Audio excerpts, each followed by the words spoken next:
But I think the issue starts when you consider what gifts you're giving to each person. Imagine you give Sally the new Nintendo Switch. All she's been telling you about is how much she wants to play the latest Metroid game.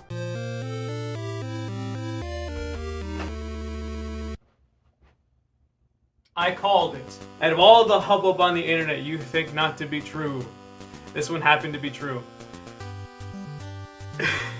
So while I was at work, apparently, the Nintendo Switch 2 has been announced. And it has. Ignore that. Ignore that. Ignore that! Right. What we have. What will be. It slides right off. And it got bigger.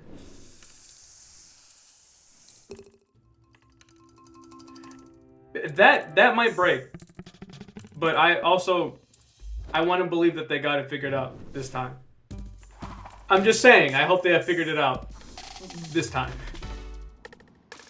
In terms of like an extra controller, like a 2-player controller, that does look better instead of having a little like just like these little icky mini buttons. It's basically built in already to the Joy-Con, which is nice.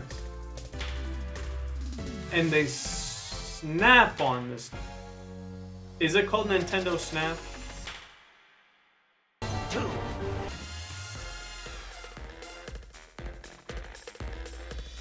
And okay, shoot, I don't know what to call the video now. Wait, that's the I'm already living in the past. That's this year. January, February, March, April the 2nd. Okay. I'm gonna use this as reference. It's a little bit bigger, and then the Joy-Con itself is gonna snap in. Typically when it comes to like Nintendo engineering, they usually, do a bunch of tests before anything else, so I imagine that that's gonna be okay. Not exactly the color choice I would have gone with. I mean, like when I had thought about it, conceptualized it many years ago, I thought it'd be more akin to like what the Super Nintendo was like, because I figured, that kind of color design and style would be in fashion right now, but that's beside the point. Now, if they were gonna pick any game to show off the power or the differences between the Nintendo Switch and the Nintendo Switch 2, which I hope that they change the name of. I guess Mario Kart 9 would be a safe bet. Let me just take a quick look here. It looks about the same. Yeah, Mario's cheeks are a bit chubbier, but other than that, it looks kind of the same. I don't know why Donkey Kong, it looks like he hasn't slept in 15 days, but. So I think it's safe to say that Metroid Prime 4 is also going to be a Switch 2 release, which had been a theory of mine for a little bit. I talked to my friends about it, and it only made sense, It had been in development for so long. Like, I had started and finished college by the time Prime 4 was announced. I'm pretty sure. So I can only imagine that, internally they got the word that the Switch 2 was going to be a thing, so they just said, might as well push it over there. Since we're talking about the sequel to the Nintendo Switch, I might as well get out my hopes and dreams for the catalog that'll come in the following years. So Mario Kart 9, pretty much confirmed. Metroid Prime 4, gonna give that a shot. Really banking on Mario Maker 3, please. Then again, I don't need another obsession to take away time from my life, so. If it was to happen, Minecraft 2, might as well toss it in there. A new Mario game is a must, so that's gonna happen. Whatever it is, I'm sure it'll be great, and I'll give it a try. And most definitely a new Zelda game.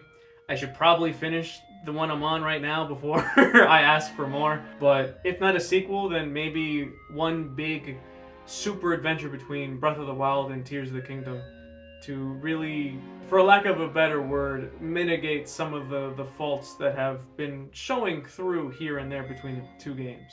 I'll get into more detail about that later too. But before we sign out, I do want to address one thing. It's not really that imperative, but I just want to get it out there. This console had been leaked for months, years even. This thing has been the talk of the town for God knows how long. Luckily for me, I've, for the most part, steered away from those kind of leaks and rumor mills that you might have found here. Now that Nintendo themselves have officially come out and said, hey, this is a real thing, and at a later date we'll talk more about it, I'm gonna do my best to stay away from these kinds of rumors. And I would only ask that everybody else, refrain from spoiling some of the magic that may or may not come from this new piece of tech. I'm a Nintendo fan, sure, but I also have some expectations, and hopefully Nintendo will deliver. Only time will tell, though, so I will see you guys next time, whenever that is. All right? I'm going to use this as reference.